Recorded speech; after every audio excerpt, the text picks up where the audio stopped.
설교 제목 크게 한번 읽어보겠습니다. 시작. 은혜의 빚진 자로서의 삶이 감사하는 삶입니다. 여러분, 우리가 세상을 살아가다 보면 다른 사람에게 구워줄 수도 있고 빌릴 수도 있습니다. 성경에서 하나님께서는 내가 너를 복주고 복주며 다른 사람에게 구워줄지라도 꾸지 아니할 것이다 라고 믿음의 사람들에게 말씀하셨습니다. 사람들이 세상에 빚지고는 못 산다라고 하는 말이 있듯이 빚을 지게 되면, 빚을 안고 가게 되면 사람들의 삶이 위축이 되고 불편해집니다. 요즘은 집 사느라고 많은 사람들이 은행에 대출을 안고 대출을 해서 집을 사기도 하고요. 여러분 또 개인적으로 사업을 하다 보면, 아니면 일상생활을 하다 보면 돈이 필요해서 다른 사람들에게 돈을 빌릴 수가 있습니다.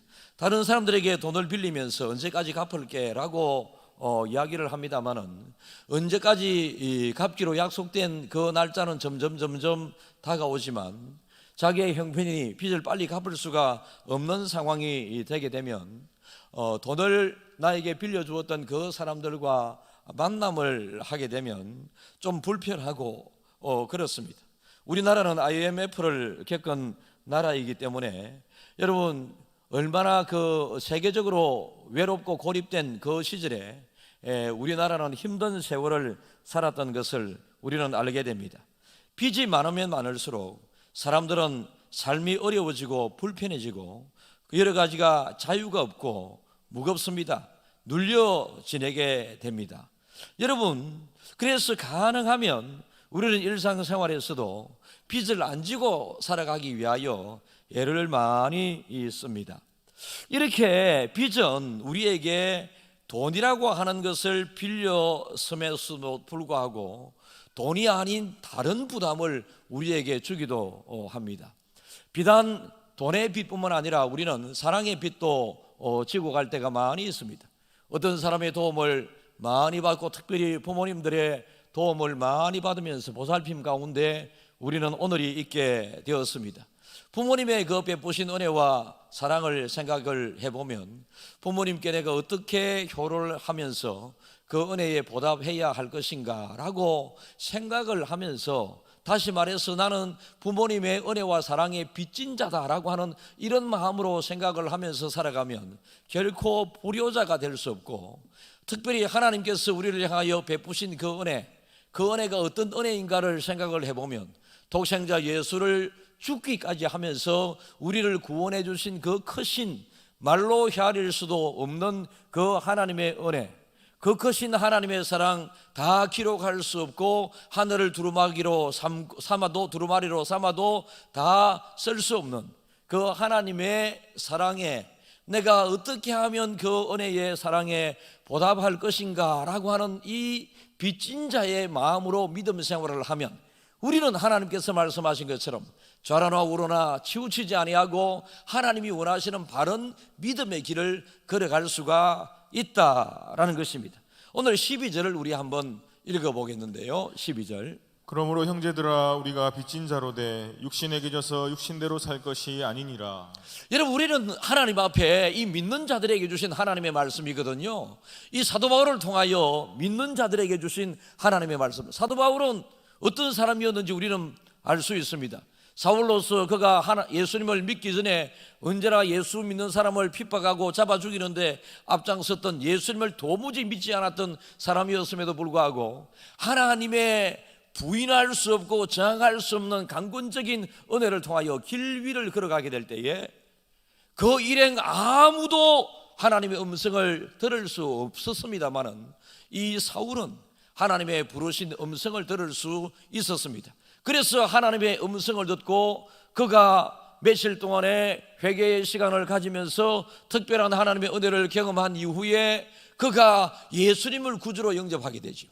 예수님을 지금 핍박하고 믿는 자를 잡아 죽이는데 앞장섰던 사람이 예수님을 자랑스럽게 받아들이고 예수님을 믿게 되고 구주로 인정을 하게 됩니다. 그때 사도 바울에게 들었던 하나님 앞에서의 그의 마음은 지금까지 독생자 예수를 죽이기까지 하면서 나를 구원해 주신 이 하나님의 마음을 헤아리지 못했다.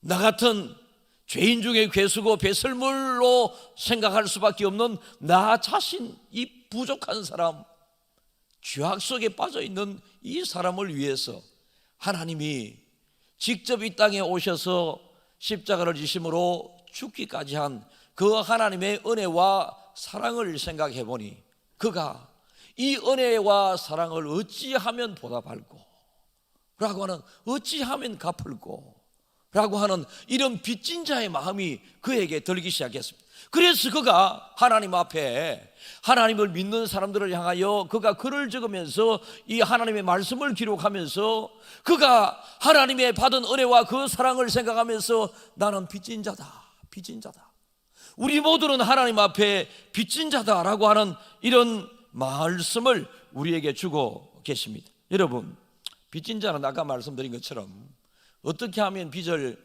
다 갚을 수 있을 것인가 라고 하는 이 마음으로 살아가게 됩니다. 여러분, 우리의 신앙생활이라고 하는 것은 하나님 앞에 항상 베푸신 그 은혜에 보답하는 삶이지만은 그 핵심은 빚진 자로서의 삶을, 빚진 자로서의 마음을 가지게 되면 신앙은 절대로 흐트러지지 않습니다. 그런데 조금 있으면 또 빚진 자가 어떤 변화가 일어나는가에 대하여 우리는 말씀을 듣겠습니다.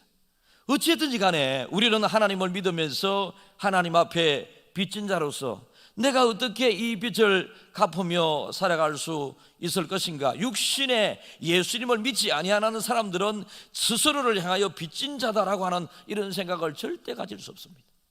이런 사람들에게 빚진 자다라고 이야기하게 될 때에 누군가에게 5천만 원을 빚지고 살아가고 있다. 얼마 전에 신문을 보니 우리나라 사람들은 한 명 앞에 평균적으로 4,800 몇십만 원의 빚을 안고 살아가고 있다.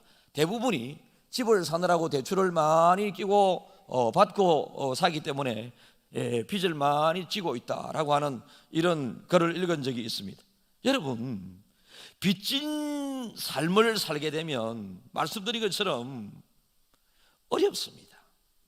사업을 하는 사람이 은행에 저축을 하면서 살아야 되지 매일 마이너스로 빚을 지면서 살아가는 것은 사업을 하는 사람들에게 옳은 것은 아니고요. 또 개인적으로도 얼마씩이라도 모으고 저축하고 적립하고 불어나는 이런 삶을 사는 것이 삶의 기쁨이 있는 것이지 매일같이 마이너스 통장에서 뭐 500만 원, 1000만 원, 1500만 원 이렇게 빚이 늘어나게 되게 되면 그 사람은 여러분 이 땅에서 기쁘게 살아갈 수가 없습니다. 예수 믿는 사람들은 구원받지 못한 사람들의 입장에서 이렇게 빚진 자라고 하나님의 은혜에 대하여 이야기를 하게 될 때에 이해를 할 수 없지만은 예수 믿는 사람들은 우리가 하나님의 은혜를 어떻게 받았고 그 하나님의 은혜 내용이 무엇인지를 알게 되면 그 은혜를 무엇으로 보답할 거라고 하는 자연스럽게 빚진 자로서의 마음이 생기게 된다라는 것입니다. 오늘 여러분들이 말씀을 들을 때에 정말로 빚진 자로서의 하나님의 말씀을 듣는다면 여러분들이 참 은혜를 받을 수 있게 될 것인데요. 여러분, 우리가 찬양으로 한번 나는 빚진 자로서 죽도록 충성하겠다라고 하는 고백이 한번 있었으면 좋겠습니다. 찬양하겠습니다.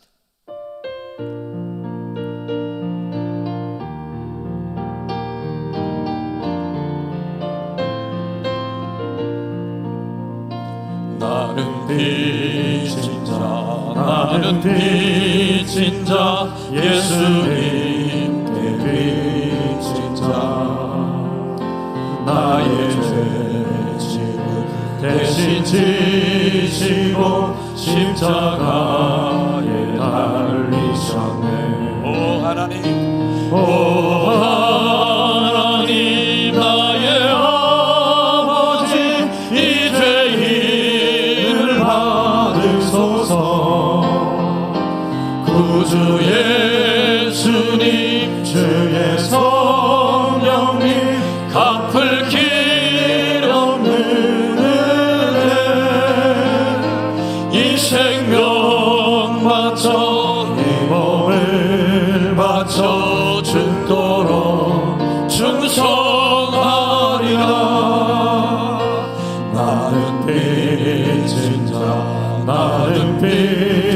말씀에 예수님께 빚진 자 나의 죄악을 사하시려고 보혈을 흘려주셨네. 오 하나님 아버지 감사 찬양 받으소서. 구주 예수님 주의 성령님 내게 능력 주소서. 이 생명 바쳐 이 몸을 바쳐 죽도록 충성하리. 오 하나님 키 높여주세요. 오 하나님 아버지 감사 찬양 받으소서. 구주 예수님 주의 성령님 내게 능력 주소서. 이 생명 바쳐 이 몸을 바쳐 죽도록 충성하리. 오 하나님 오 하나님 아버지 감사 찬양 받으소서. 구주 예수님 주의 성령님 내게 능력 주소서. 이 생명 바쳐 이 몸을 바쳐 죽도록 충성하리라. 할렐루야. 하나님께서 나에게 구원을 주시기 위하여 베푸신 그 희생과 죽음과 살아가면서 베풀고 계신 그 은혜를 생각해 보면 우리는 죽도록 충성하겠다라고 하는 빚진 자예요. 어떤 사람에게 빚을 지게 되면 내가 반드시 갚을게, 내가 죽을 때까지 갚을게, 죽을 때까지 잘할게, 사람 앞에서도 그렇게 다짐하지 않습니까? 세상의 물질에 빚을 지고 있으면 그 빌려준 사람에게 항상 내가 빚 갚을게, 빚 갚을게. 그런데 사람의 본성은 하나님을 향하여 그렇지 못한 때가 많이 있습니다. 이스라엘 백성들이 하나님의 은혜로 애굽에서 노예 생활을 하던 중에 하나님의 전적인 은혜로 해방이 되어 40년 광야 생활을 하게 됩니다. 40년 광야 생활 가운데 그들은 농사 하나도 짓지 않았습니다. 그런데 하나님이 만나와 메추라기를 통하여 먹였습니다. 옷을 만들지 않았습니다. 신발을 만들지 않았습니다. 옷이 휘어지지 않았고 신발이 낡지 않게 함으로 그들에게 옷과 신발의 불편함을 없게 하셨습니다. 광야에 길이 없는 그곳에 하나님께서는 불빛을 비추어 주심으로, 그리고 추위 가운데 하나님께서는 더위 가운데 구름 기둥을 허락해 주심으로, 그들이 목마를 때에 하나님께서 우물을 파지 않아도 반석을 통하여 강력한 솟구치는 물을 통하여 그들을 넉넉하게 해갈시켜 주셨습니다. 하나님의 은혜였습니다. 전적으로 하나님의 은혜였습니다. 그들이 수고한 것이 아니고 전적인 하나님의 은혜였습니다. 오늘도 얼마나 이렇게 아름다워, 이렇게 장식하도록 헌신해 주신 여러분들에게도 감사를 드리고, 예쁘게 또 이렇게 꾸며놓으신 어제 종일토록 애쓰신 여러 손길들에게도 감사를 드립니다. 오늘 아침에 어떤 분이 저에게 문자가 왔어. 목사님 앞에 보시면 사진을 딱 찍어 보냈던데,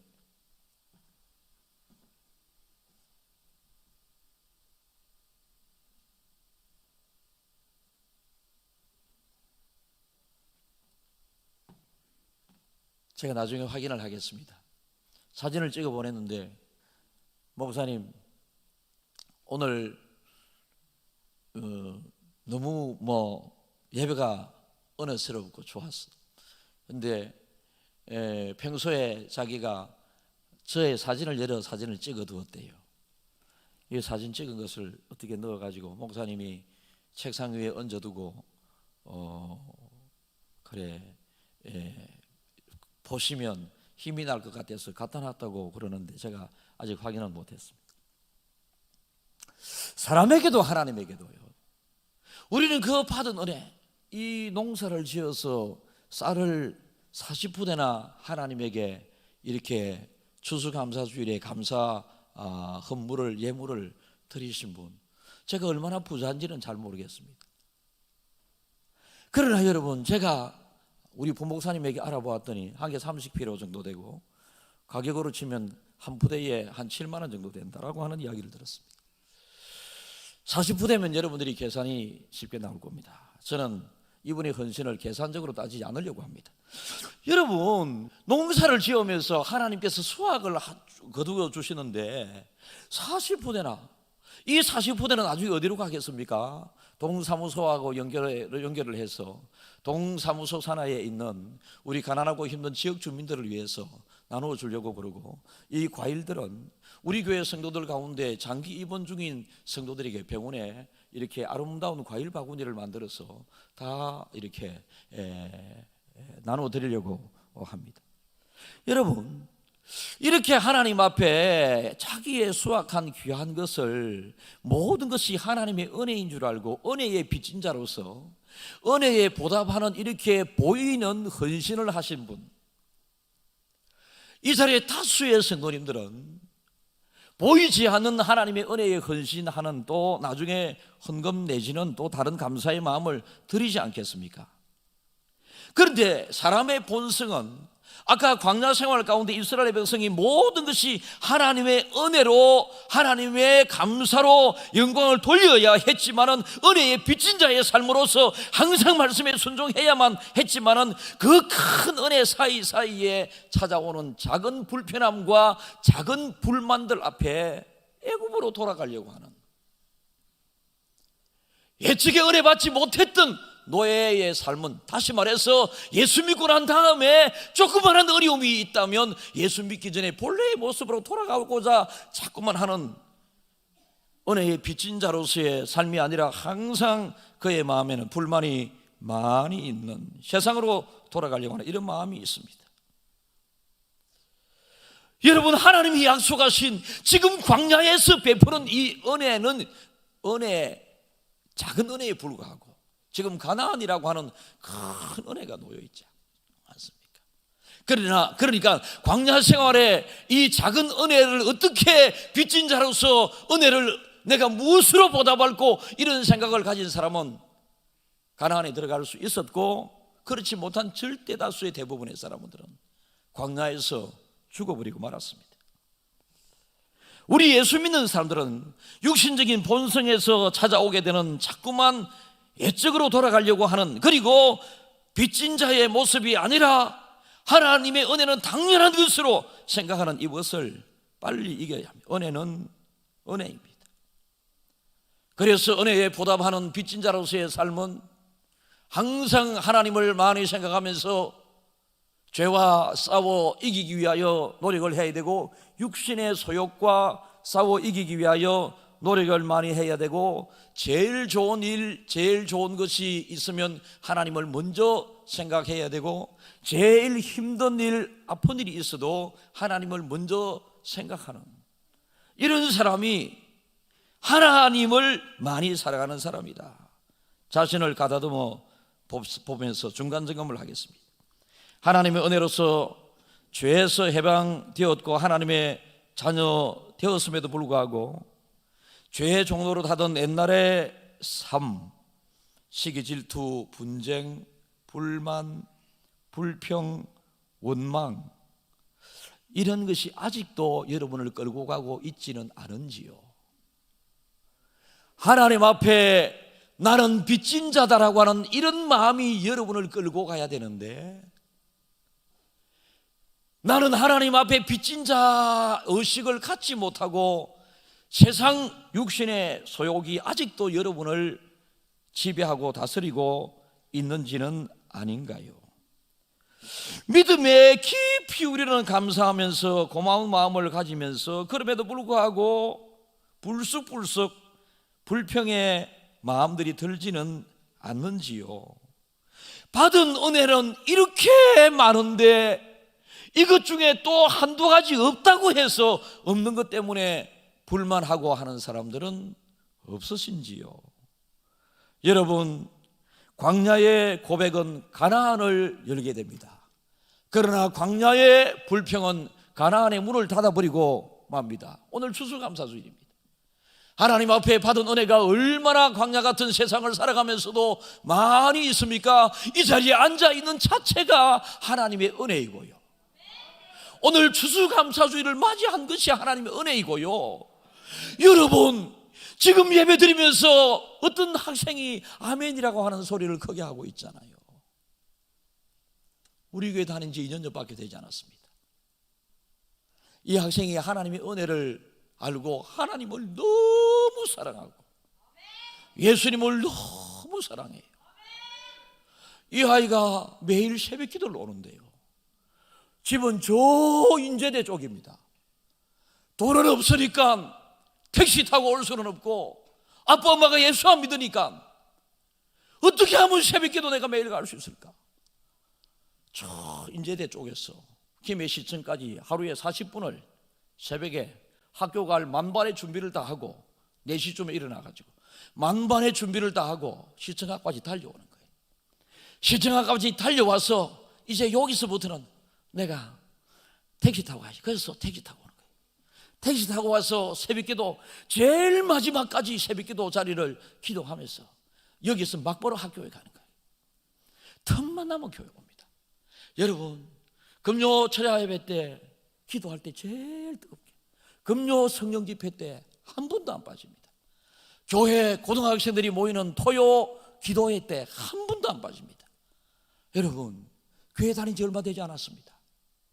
그런데 이 어린 고등학교 1학년 학생이 작년 중학교 3학년 때부터 은혜를 받아가지고 예배 시간을 얼마나 기다리고 사모하고 새벽에 얼마나 불편하고 얼마나 힘이 들겠어요.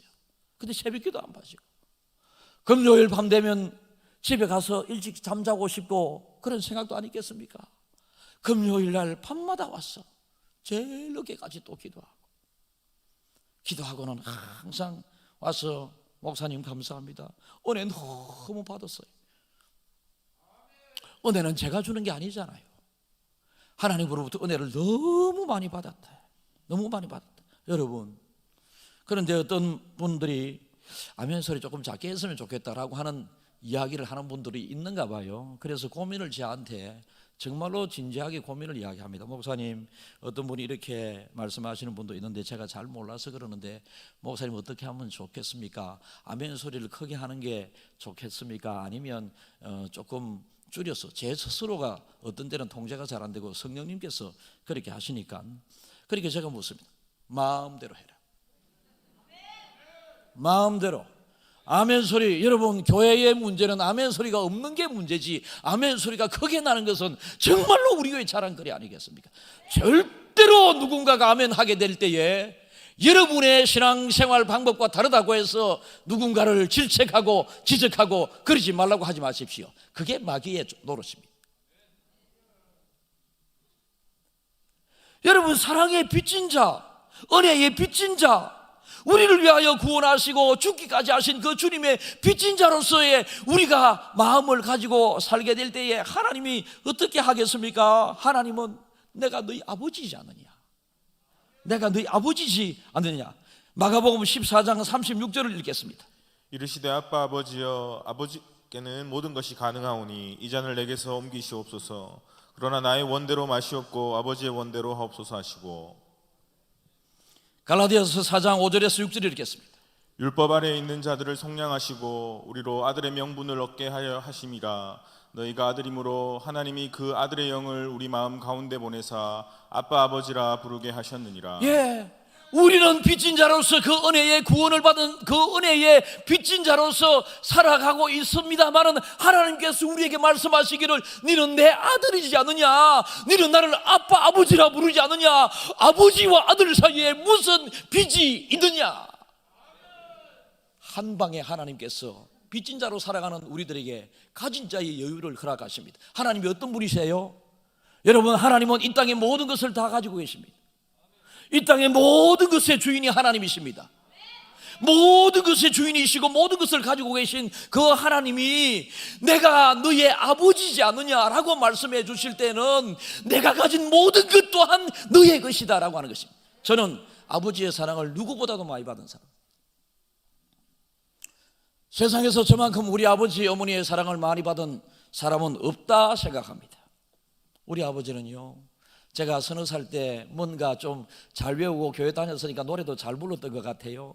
항상 데리고 다니면서 우리 아버지가 우리 아들 성경도 잘 외웠거든요. 하나님이 세상을 이처럼 사랑하사 독생자를 주셨 막 이런 것뿐만 아니라 여호와는 나의 목자시니 내게 부족함이 없으시로다 라고 하는 이런 것들, 여러분 성경 내가 이것을 알아 말세에 고통하는 자가 이르니 사람들은 자기를 사랑하며 돈을 사랑하며 자긍하며 해방, 이거 여러분 제가 5살 때 다 외운 겁니다. 아버지가 저를 데리고 다니시면서 막 시킵니다. 시키면 사실은 하기 싫을 때가 있잖아요. 그런데 아버지가 시키면서 억지로 시킵니다. 왜 억지로라도 시켜요? 아들 자랑하고 싶었어.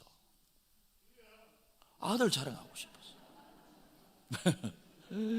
초등학교 들어가자마자 여러분 제가 그때만 하더라도 키가 180이 좀 안 됐습니다.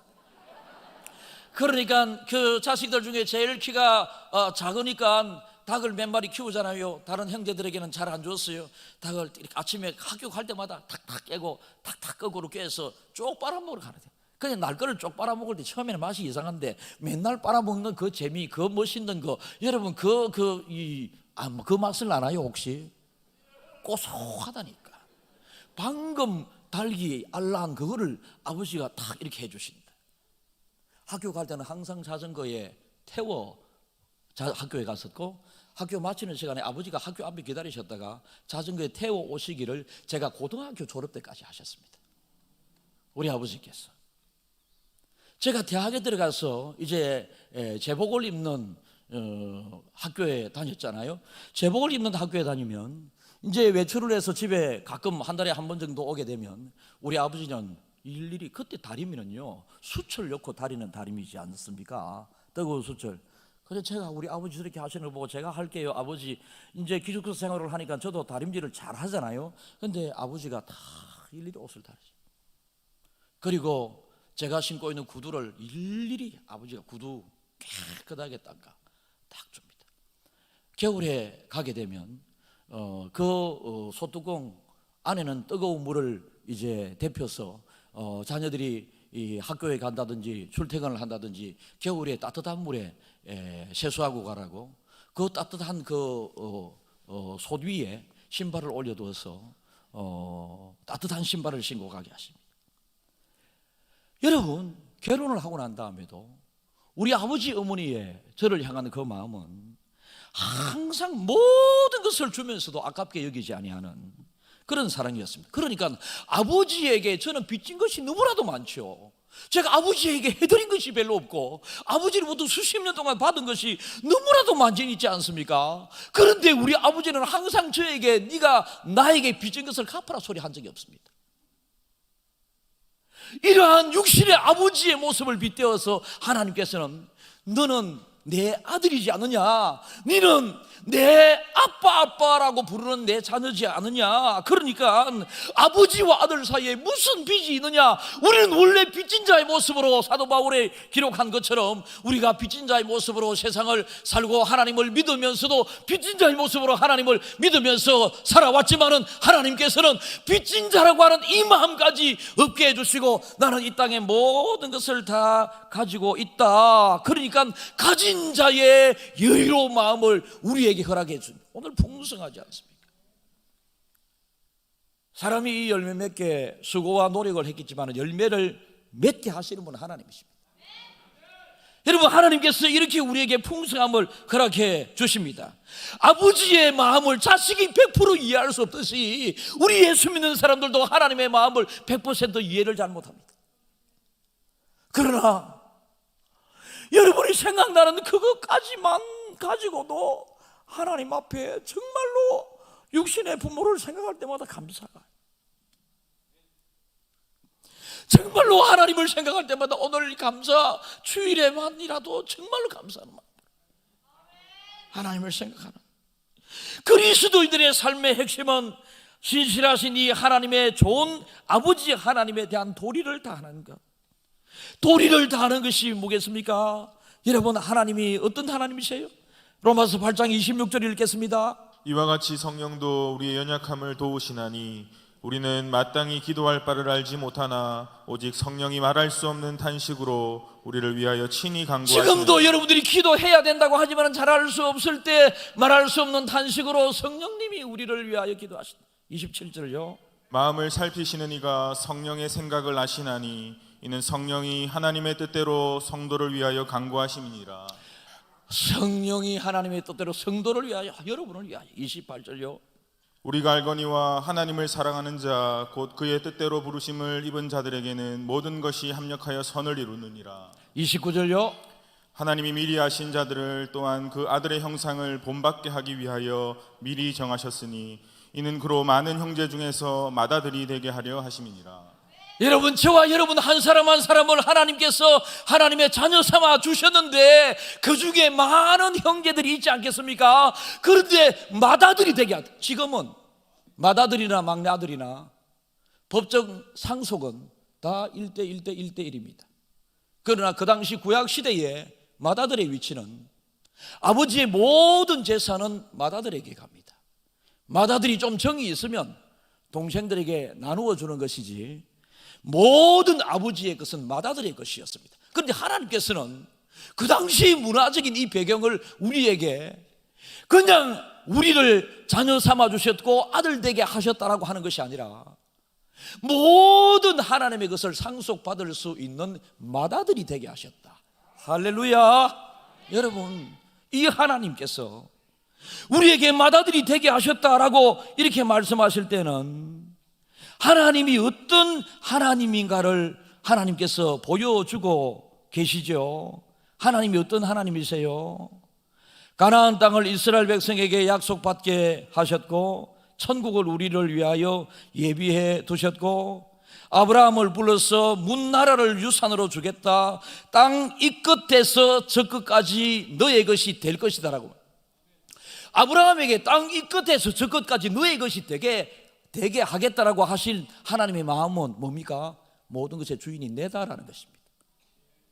모든 것의 주인이 하나님이시기 때문에 하나님이 아브라함을 불러서 이쪽 끝에서 저쪽까지 주겠다. 여러분, 정말로 주인이 하나님이 아니시면 하나님이 이런 말씀을 어떻게 하시겠어요? 하나님은 모든 것을 다 가지고 계시기 때문에 아브라함에게 이쪽 끝에서 저쪽까지 다 주게 되고 저와 여러분들을 그냥 아들 삼은 것이 아니라 그냥 아빠 아버지라 부를 수 있게 하신 것이 아니라 맏아들이 되게 하셨다. 정말로 축복입니다.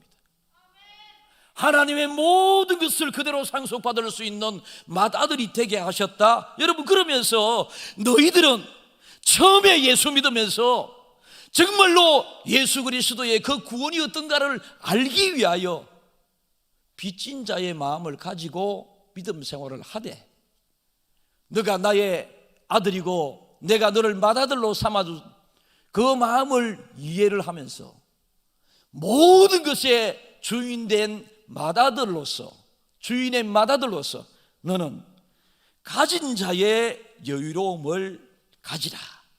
하나님께서 그렇게 말씀하시는 것입니다. 그래서 추수감사주일은 감사를 뛰어넘는 여유로움이 있는 것입니다. 지금도 보기만 해도 여유롭지 않습니까? 이렇게 해주시고 또 해주신 하나님 앞에서 우리는 빚진 자의 마음도 한편으로 가져야 하고 넘치도록 우리에게 채워주시겠다 하셨으니 생각해 보면 내가 뭔데 천하의 주인인 하나님께서 양자 삼아 주셨고 자녀 삼아 주셨고 맏아들이 되게 해 주셨는가. 그래서 빚진 자의 마음을 뛰어넘는 또 다른 차원의 하나님을 믿는 하나님의 은혜의 자리에 들어가는 하나님을 소유한 자, 하나님의 소유 모든 것을 내 것으로 가지고 있는 자의 가진 자의 여유로움으로 믿음 생활을 하는 이것이 정말로 중요한 일입니다. 그래서 예수 믿는 것이 짜증스럽지 않게 되는 겁니다. 그래서 예수 믿는 것이 힘들지 않은 것입니다. 여러분, 가진 자의 여유가 여러분들에게 있으면 예수 억지로 믿지 않습니다. 자원하는 마음으로 예수를 믿고 내가 가지고 있는 것 모든 것, 오늘도 추수감사금 드리지, 다 드리고 추수감사금 저도 어제 준비를 하면서 토요일마다 저는 헌금을 준비를 합니다. 목사님 매주 헌금 드릴 게 있나요? 매주 이제 죄송합니다. 표현을 그런데 매주 감사헌금 1년 감사헌금 다 합치면 단임 목사가 제일 많아야 되지 않겠어요? 그래서 매주 감사헌금 1,000번째 2,540번까지 갔습니다. 거의 10년째 1,000번째 하고 일주일에 5일을 하니까. 이번 주 중에는 11조 드릴 거 뭐 없었나? 그래, 돈은 11조 드릴 게 없었던 것 같고, 어느 권사님이나 집사님이 사과를 주셨다고. 사과 그거 한 상자 얼마인가? 그래서 카운트 해가지고 사과 한 상자 얼마면 거기에 11조를 또 합니다.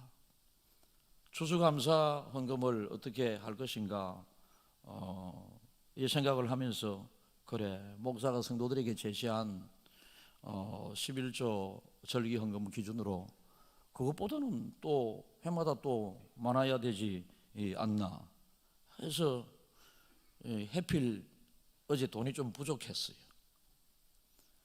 정말로 다른 데서 구하기가 쉽지 않지 않습니까?